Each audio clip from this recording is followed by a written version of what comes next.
সব হাদিস পাইলেই ফতোয়া দেওয়া যায়। আজকের সূক্ষ্মভাবে আমাদের ঈমানকে নষ্ট করার জন্য হাদিসের নামে সুন্নাহকে অস্বীকার করা হচ্ছে। কথাটা বুঝতে পারেন না মনে হয়। কারণ হচ্ছে সব হাদিস সুন্নাত নয়, তবে সব সুন্নাত হাদিস মোতাবেক।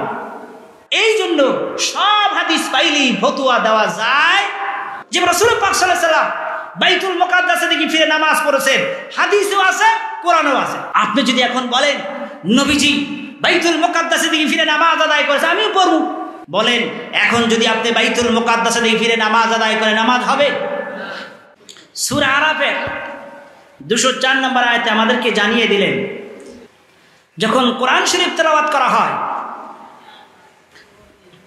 যদি শোনা যায় শুনো, আর শোনা যদি না যায় চুপ থাকো, আল্লাহ তাআলা রহম করবেন। সুবহানাল্লাহ বলেন। এই আয়াতুল কারিমায় তাফসীরের ভিতরে এসেছে, হযরত আব্দুল্লাহ ইবনে আব্বাস এই আয়াতুল কারিমায় তাফসীর করেছেন। এই আয়াতুল কারিমা নাজিল হওয়ার পর সাহাবায়ে কেরাম আর ইমামের পিছনে কেরাত পড়ে নাই, ইমামের পিছনে কেরাত পড়ে নাই। অথচ হাদিসে আসছে লা সালাতা লিমান লা ইয়াকরা বিফাতিহাতিল কিতাব, যেই নামাজে সূরা ফাতিহা পড়া হবে না ওই নামাজ হবে না। এখন হাদিসে বোঝা যায় যে নামাজে ইমামের পিছনে কেরাত পড়তে হবে। হাদিসে কি বোঝা গেল? ইমামের পিছনে কেরাত পড়তে হবে। আর আল্লাহ তাআলার বাণীতে বোঝা যায় যে ইমামের পিছনে মুক্তাদির কেরাত পড়া লাগবে। কথা বলেন, লাগবে। রাসূল পাক সাল্লাল্লাহু আলাইহি ওয়াসাল্লাম হাদিসে পাওয়া যায় লাগবে, আল্লাহ পাকের কোরআনে পাওয়া যায় লাগবে না। এখন কোরআন হাদিসের ভিতরে যদি মত পার্থক্য হয়, দ্বন্দ্ব হয়, তাহলে হেদায়েত কিতাবের ভিতরে, ফিকহের কিতাবের ভিতরে চমৎকার ফতোয়া দেওয়া হয়েছে যে হাদিস এবং কোরআন আয়াতের সাথে যে দ্বন্দ্ব হয়, হাদিস সহিহ হলো মানসুখ হবে, বাত হবে, কোরআন ঠিক থাকবে। সুবহানাল্লাহ বলেন। কোরআন ঠিক থাকবে। এবার দেখুন, আমাদের মাযহাবের ইমাম আবু হানিফা রাহমাতুল্লাহ আলাইহি এই বিষয়ে তিনি চমৎকার করে সমাধান দিয়েছেন। সমাধান হচ্ছে এই, যিনি একা নামাজ আদায় করবেন তিনি সূরা ফাতিহা পাঠ করবেন, কিন্তু যিনি মুসল্লি হবেন, ইমামের পিছনে মুক্তাদি হবেন, তাকে সূরা ফাতিহা পড়া লাগবে, কিরাত পড়া লাগবে না। কারণ হচ্ছে আল্লাহ তাআলা ঘোষণা করেছেন ওয়াইদা কুরিয়াল কোরআন, যদি কোরআন তেলাওয়াত করা হয়, যদি তোমরা শুনতে পাও শুনো, আর যদি শুনতে না পাও চুপ থাকো। আল্লাহ তাআলা এই আয়াতের প্রেক্ষাপটে ইমাম আবু হানিফা রাহমাতুল্লাহ আলাইহি ফতোয়া দিয়েছেন ইমামের পিছনে মুক্তাদিদের সূরা ফাতিহা কিরাত পড়া লাগবে, জোরে বলেন লাগবে। এখন আপনি যদি একটু চালাকি করে, বেশি চালাকি মুসল্লি কিছু আছে না, অসুবিধা কি পড়বো?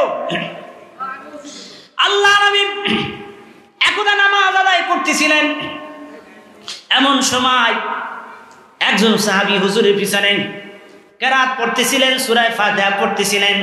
আল্লাহ নবী সালাম ফিরালেন, এরপর হুজুর বললেন কে আমার পিছনে কিরাত পড়ছো বলো। সাহাবী ভয় পেয়ে গেছে, কে আমার পিছনে কিরাত পড়ছে বলো। সাহাবী ভয় পেয়ে গেছে। এরপর হুজুর যখন আবার বললেন, হুজুর আমি। হুজুর বললেন লা তাফাল, কখনোই আমার পিছনে কিরাত পড়বে না। আবার হাদিসে আসছে কেউ যদি চালাকি পড়ে, ইমামের পিছনে মুক্তাদি কিরাত পড়ে, আল্লাযী খালফাল ইমাম ফামিন্নু তুরাব, নবীজি বলেছেন তার মুখের ভিতরে মাটি দিয়া দাও। তার মুখের ভিতরে কি দিয়ে দাও? মাটি দিয়ে দাও। চার মাযহাবে এক ফতোয়া, হানাফি, শাফি, মালিকি, হাম্বলি, চার মাযহাবে এক ফতোয়া। তা হচ্ছে এই, মুক্তাদি যদি আসে, এসে যদি দেখে ইমাম সাহেব রুকুতে চলে গেছে, এখনই মুক্তাদি কি করবে? যদি ইমামের পিছনে সূরা ফাতিহা এবং কিরাত পড়া জরুরি হয়, লাগে, তাহলে সূরা ফাতিহা কিরাত পড়তে হবে। সূরা ফাতিহা কিরাত পড়লে রাকাত কি আর থাকবে, রুকু কি আর থাকবে? পাওয়া যাবে? পাওয়া যাবে না। এই জন্যে চার মাযহাব এক ফতোয়া। মুসল্লি যদি এসে দেখে ইমাম সাহেব রুকুতে চলে গেছে, মুক্তাদি এসে আল্লাহু আকবার বলে রুকুতে চলে যাবে, তার সূরা ফাতিহা কিরাত কিছুই পড়া লাগবে, জোরে লাগবে না। এখন দেখুন এই যে মত পার্থক্য, দ্বন্দ্ব কোরআন হাদিসের ভিতরে, এই যে বিষয়গুলো, কোরআন শরীফের মাসলা সম্মিলিত আয়াতগুলো, হাদিস শরীফের মাসালা বিষয় হাদিস সমূহ, এগুলো তো আমরা জানি না। এই জন্য সব হাদিস পাইলেই ফতোয়া দেওয়া যায়, হাদিসের ভিতরে না আছে, মানসুখ আছে। যে রাসূল পাক সাল্লাল্লাহু আলাইহি ওয়াসাল্লাম বাইতুল মুকাদ্দাসে দিকে ফিরে নামাজ পড়েছেন, হাদিসেও আছে, কোরআনেও আছে, ঠিক কিনা বলেন? আপনি যদি এখন বলেন নবীজি বাইতুল মুকাদ্দাসে দিকে ফিরে নামাজ আদায় করেছে, আমিও পড়ব, বলেন এখন যদি আপনি বাইতুল মুকাদ্দাসে দিকে ফিরে নামাজ আদায় করে নামাজ হবে? কারণ আল্লাহ পাক রাসূল পাক সাল্লাল্লাহু আলাইহি ওয়াসাল্লাম মক্কা থেকে হিজরত করে মদিনা আসলেন, দীর্ঘ 16 থেকে 17 মাস বাইতুল মুকাদ্দাসে ফিরে নামাজ আদায় করেছেন। নবীজির মনের তাকাজা, মনের আকাঙ্ক্ষা, আল্লাহ যদি আমার জন্মভূমি মাতৃভূমি যদি আমার কিবলা বানাই দিত, নবীজির মনের তাকাজা। আল্লাহ নবী বাইতুল মুকাদ্দাস এর দিকে ফিরে জুল কিবলাতাইন একটা মসজিদ আছে, মসজিদে মদিনা শরীফে একটা মসজিদ আছে জুল কিবলাতাইন। অনেক হাজী সাহেবরা ওই মসজিদে গেছেন, নামাজ আদায় করেছেন, 2 কিবলাওয়ালা মসজিদ। ওই 2 কিবলাওয়ালা মসজিদ আল্লাহ নবী জোহর অথবা আসরে নামাজ আদায় করতেছিলেন।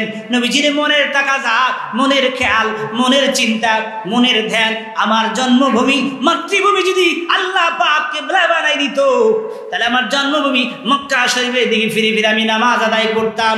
আল্লাহ পাক সঙ্গে সঙ্গে আয়াত নাজিল করে দিলেন, ক্বাদ নারা তাকাল্লুবা ওয়াজহিকা ফিস সামা।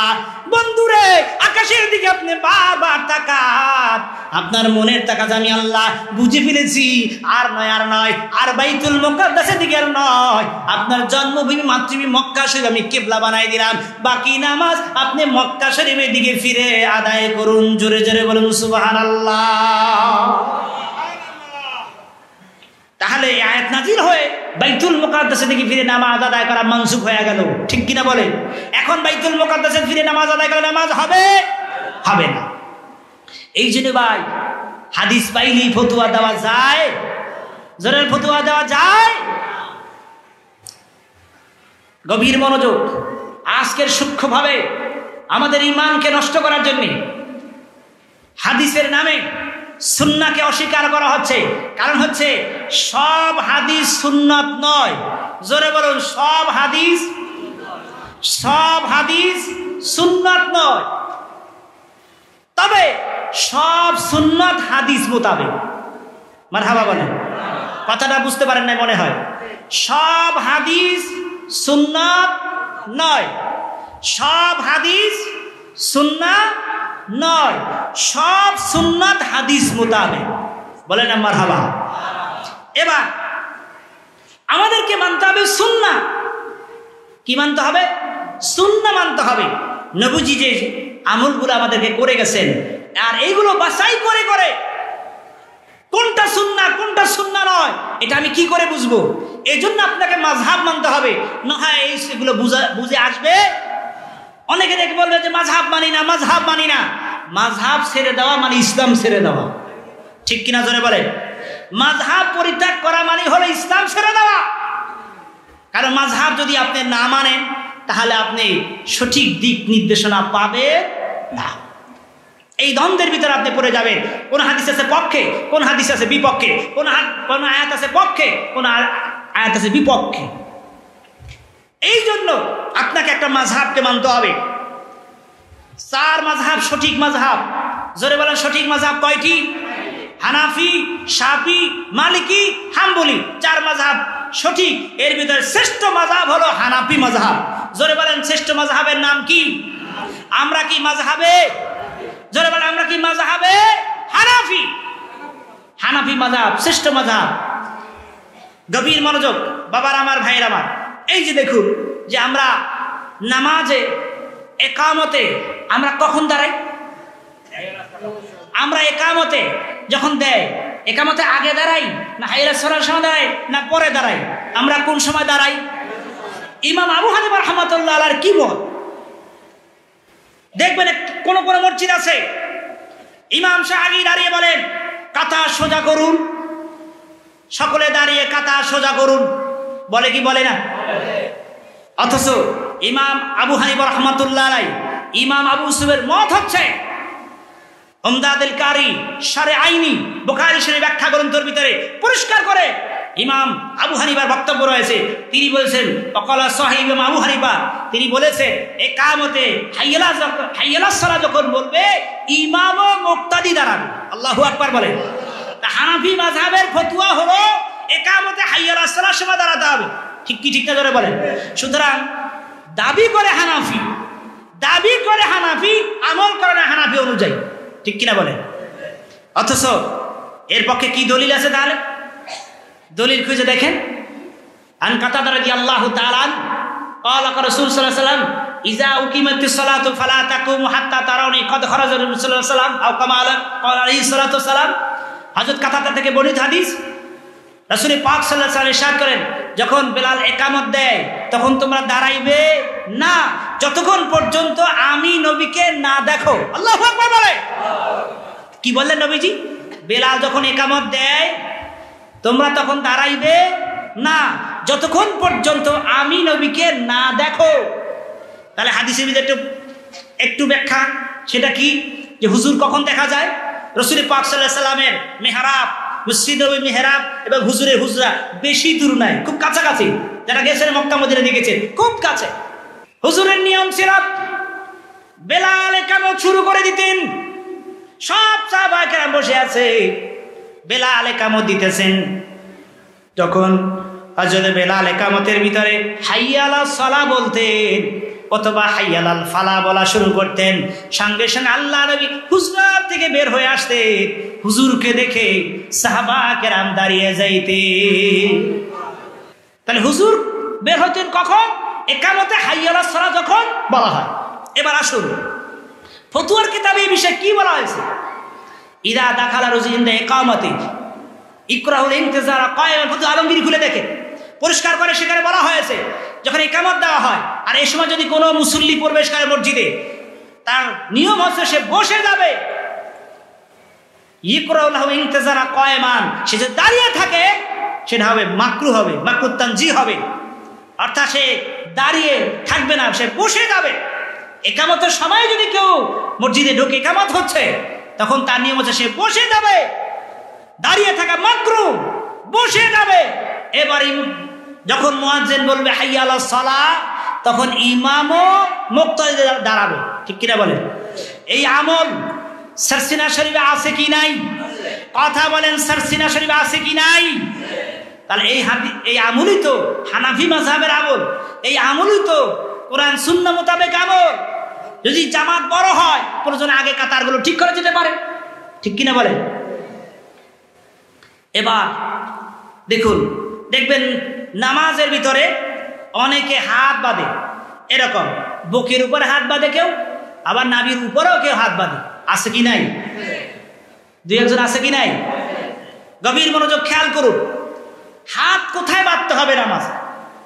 বুকের উপরে হাত বাঁধবে, নাভির উপরে হাত বাঁধবে, না নাভির নিচে হাত বাঁধবে? কোথায় বাঁধতে হবে? আমরা হাত বাঁধি কোথায়? নাভির উপরে না নিচে? নিচে যে বাঁধি। আবার ওরা ফতোয়া দেয় হানাফিরা যে আমল করে কোনো দলিল নাই, বলে কি বলে না, অর্থাৎ ধাঁধা দিয়ে বিভ্রান্ত করে। আন আনাস রাদিয়াল্লাহু তাআলা قال قال رسول الله صلى الله عليه وسلم ثلاث من اخلاق النبوة। নবীজির খাদেম হযরত আনাস দৃষ্টি বয়ান করেছেন, আল্লাহ নবী ইরশাদ করেন পূর্বে নবীদের তিনটা অভ্যাস ছিল। আওয়াজ দিয়ে বলেন কয়টা? সালাসুন মিন আখলাকিন নবুয়া, পূর্বে নবীদের তিনটা অভ্যাস, তিনটা আমল ছিল। এক হইল তারা যখন সেহরি খাইতেন একদম শেষ রাতে সেহরি খাইতেন। দুই হলো ইফতার করতেন, সময় হলে তাড়াতাড়ি ইফতার করে ফেলতেন। তিন হইল তাহাতা সুররা, নামাজে যখন দাঁড়াইতেন তাহাতা মানে নিচে, সুররা মানে নাভি, নাভির নিচে তারা হাত বাঁধতেন। পূর্বে সমস্ত নবীরা নামাজে হাত বাঁধতেন কোথায়? আওয়াজ দিয়া বলেন কোথায়? আমরা নামাজে হাত বাঁধবো কোথায়? জোরে আওয়াজ দিয়ে বলেন কোথায়? এই জন্য তো আমাদের মাযহাবের ইমাম আবু হানিফা রাহমাতুল্লাহ আলাইহি ফতোয়া দিয়েছে এই হাদিসের আলোকে পুরুষরা হাত বাঁধবে নাভির নিচে। আওয়াজ দিয়ে বলেন কোথায়? পুরুষরা হাত বাঁধবে কোথায়? আর মা বোনরা হাত বাঁধবে বুকের উপরে। কারণ মা বোনদের শরীরের কাঠামো পুরুষদের মতো নয়, সুতরাং তুমি মা বোনদের মতো বুকের উপর হাত বেঁধো না। তাহলে আমরা নামাজে হাত বাঁধবো কোথায়? নাভি নিচে। দেখবেন কিছু কিছু মুসল্লিরা আছে, দেখবেন এরকম করে নামাজের সময়, এই তাকান আমার দিকে, এই রুকুতে যায় হাত উঠায়, রুকুতে যায় হাত উঠায়, সেজদা যায় হাত উঠায়, বারবার হাত উঠায়। প্রশ্ন করে ভাই হাত উঠান কেন এরকম বারবার? রফে দেন করি, রফে দেন বুখারী হাদিসে আছে তো ঠিক, কিন্তু নাসেখ না মানসুখ এই তো খবর নিছে। এই যে বারবার আপনি নামাজের ভিতরে হাত উঠাইতেছে না নামাইতেছে, এটা নাসেখ না মানসুখ খবর লইছে? ও তা তো খবর লই নাই, হাদিসে তো আছে। গভীর মনোযোগ। আল্লাহ নবী সরকারে দু জাহান এমন একজন নবী ছিলেন যিনি সামনে যেভাবে দেখতেন আপনার আমার নবী, পিছনে তেমনি ভাবে দেখতেন আপনার আমার নবী, ডানে যেভাবে দেখতেন আপনার আমার নবী, বামে তেমনি ভাবে আমার নবী দেখতে পাইতেন। সজাগ অবস্থায় আমার নবী যেভাবে দেখতেন, ঘুমাইয়া গেল আল্লাহ নবী সেভাবে দেখতে পাইতেন। নবীজি মাঝে মাঝে, ওই সাহাবীরা তোমরা কি মনে করো আমি মেহরাবে নামাজ পড়তেছি পড়াইতেছি আর তোমরা কে কি পিছনে বসে দুষ্টুমি করো আমি দেখি না? অনেক সময় ছাত্ররা দেখবেন ইমাম সাহেব এসে দৌড়দৌড়ি করে দুষ্টুমি করে, একজন ধাক্কা দেয়, আছে না? মাদ্রাসা যারা পড়ছেন পড়েন, একটু ছোটবেলা দুষ্টুমি করে, একজন আমার ধাক্কা দেয়, দুষ্টুমি করে। নবীজি, ওই সাহাবীরা কি মনে করো? তোমরা মনে করো আমি কিছু দেখি না তাই না? আমি নবী সামনেও যদি দাঁড়াই থাকে, পিছিয়ে তোমরা কে কি করো সব আমি দেখতে পাই। আল্লাহু আকবার বলে। আপনারা আমার নবী এমন নবী, তিনি আজও মদিনা থার থেকে সবকিছু দেখেন এবং শোনে। এই আকীদা, এই বিশ্বাস আপনার আমার আছে কি নাই? দুহাত জোড়া আছে কি নাই? আনা সালাতুকুম আলাইয়া বিলা ওয়াসিতা। নবী বলেন আমি তোমাদের দুরূদ ও সালাম সব মদিনা থেকে শুনতে পাই এবং দেখতেও পাই। আল্লাহু আকবার বলেন। আমরা এখানে বসে ইয়া রাসূলুল্লাহ বলি, ইয়া হাবিবাল্লাহ বলি, দুরূদ শরীফ পড়ি, আপনার আমার নবী মদিনা থেকে খবর আছে কি নাই? জানা আছে কি নাই? গভীর মনোযোগ। বাবার আমার, ভাইয়ের আমার, ফুরফুরা শরীফে একদা আল্লামা সাদুল রহমাতুল্লাহ আলাইহি তিনি যাচ্ছেন ফুরফুরার হযরত পীর সাহেব হুজুরের সঙ্গে দেখা করার জন্য। ফুরফুরার হযরত আবু বকর সিদ্দিক আল কুরাইশি রাহমাতুল্লাহ আলাইহি ভক্ত মুরিদানদের খলিফা নিয়ে বসা। এমন সময় সারসিনার আল্লামা নেসারউদ্দিন রহমাতুল্লাহ আলাইহি হুজুর আসতেছেন, দেখতে পেয়ে ফুরফুরার হযরত আবু বকর কুরাইশি রহমাতুল্লাহ আলাইহি সারসিনা শরীফের আল্লামা নেসারউদ্দিন রহমাতুল্লাহ আলাইহিকে আগায় আনতে গেলেন। সুবহানাল্লাহ বলেন, আর জোরে বলেন না সুবহানাল্লাহ। পীর তো মুরিদের মুহতাজ হতে পারে না, পীর তো মুরিদকে আগায় আনতে যেতে পারে না, ঠিক কিনা বলেন? মুরিদ যাবে পীরকে আগায় আনার জন্য, সন্তান যাবে বাবাকে রিসিভ করার জন্য, বাবা তো যেতে পারে না। বিষয়টা একটু কেমন কেমন কানাঘুষা হচ্ছে, অর্থাৎ খোলাফায়ে কেরামদের ভিতরে একটু সবাই বিষয়টা কেমন হয়ে গেল। এবার সারসিনা শরীফের বাণী আল্লামা নেসারউদ্দিন রহমাতুল্লাহ আলাইহি তাকে আগায় নিয়ে আসলেন, বসলেন।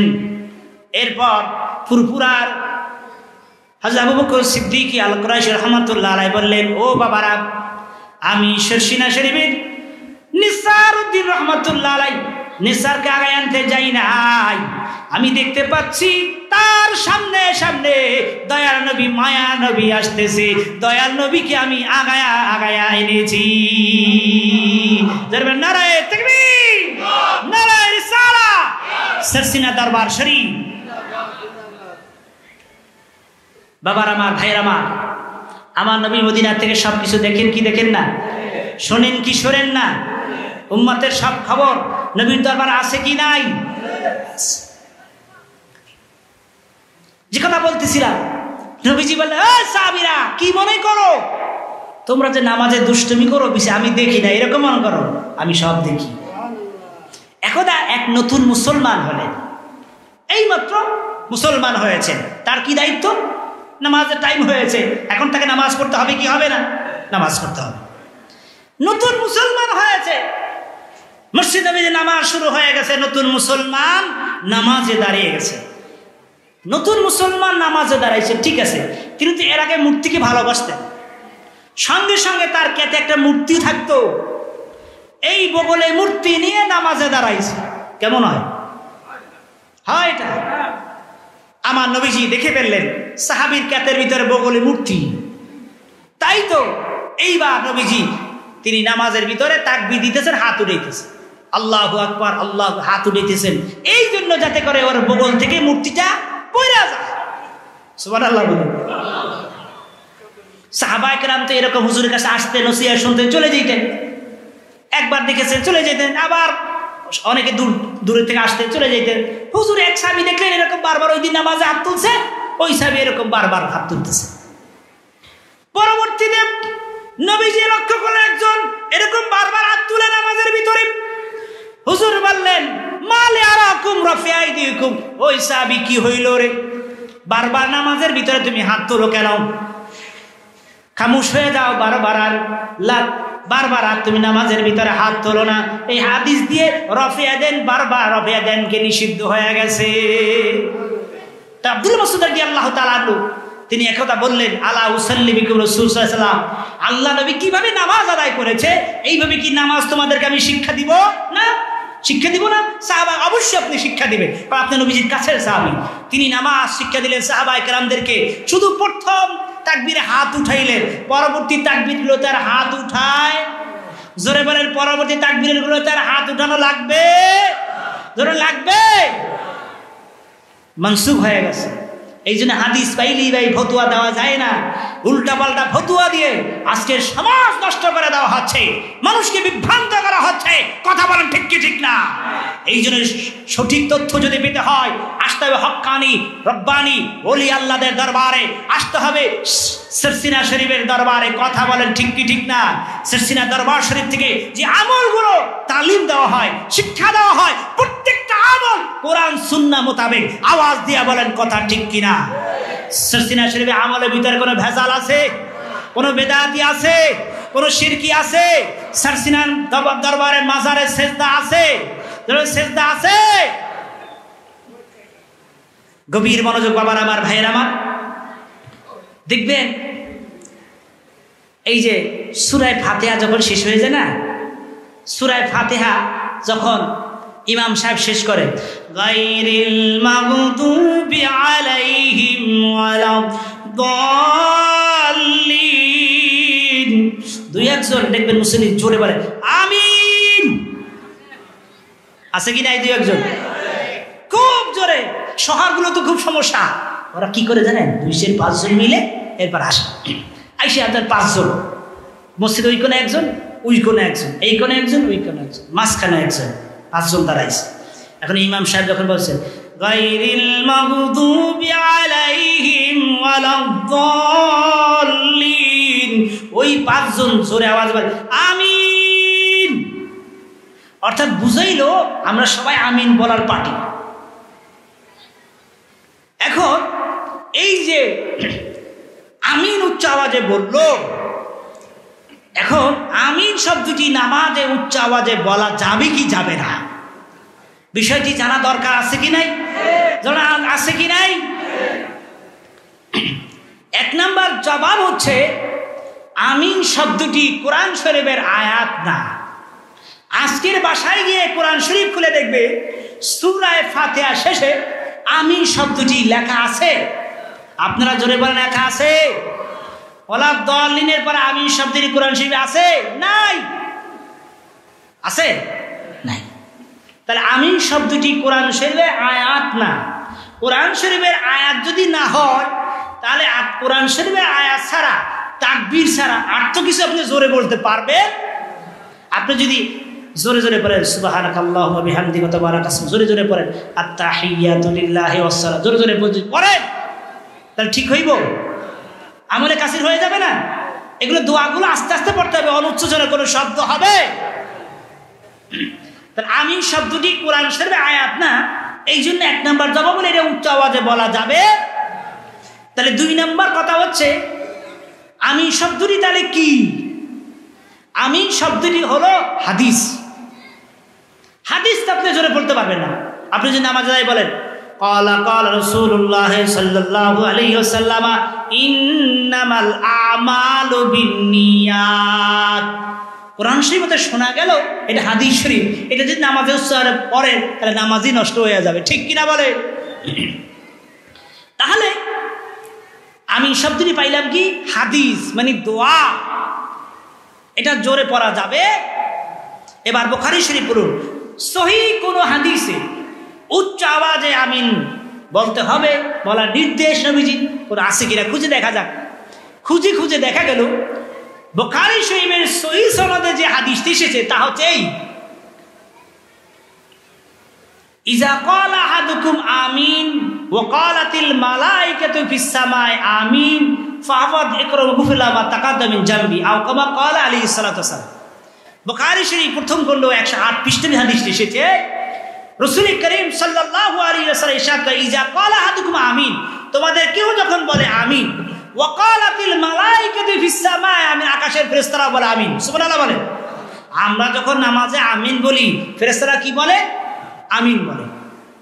এখন নবীজি বলে ফেরেশতাদের আমিন আর তোমার আমিন যদি মিলে যায় তাহলে আল্লাহ পাক আপনার আমার সগীরা গুনাহগুলো মাফ করে দিবেন, সুবহানাল্লাহ বলে। এখন ফেরেশতারা যে আমিন বলেছে আপনারা আমি শুনেছেন? জোরে বলেন, শুনছেন কেউ? তাই মিলাইবেন কেমনে? কিভাবে মিলাবেন?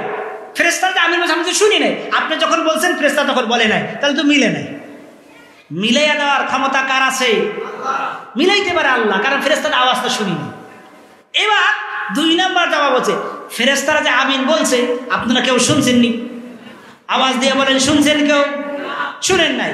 তাহলে আপনাকেও বলতে হবে এভাবে ফেরেশতাদের মতো অনুচ্চ স্বরে। এই হাদিসটা যুক্তি, এখানে কিছু পরিষ্কার বোঝা গেল না। জোরে বলবেন না আস্তে বলবেন, হাদিসে কোনো জবাব পাওয়া গেল না। ফেরেশতাকে মতো আমিন বলতে হবে। তাহলে ফেরেশতারা বলছে অনুচ্চ স্বরে শব্দ হয় নাই, আপনাকেও বলতে হবে অনুচ্চ স্বরে কোনো শব্দ করা যাবে। এই হাদিসে পরিষ্কার কিছু বোঝা গেল না। পরিষ্কার কি বুঝা হাদিসে কি আছে? ওয়াইল ইবনে হুজুর রাদিয়াল্লাহু তাআলা قال قال رسول الله صلى الله عليه وسلم يقول غير المغضوب عليهم ولا الضالين آمين ولا الضالين فقولوا آمين خفض بها صوته।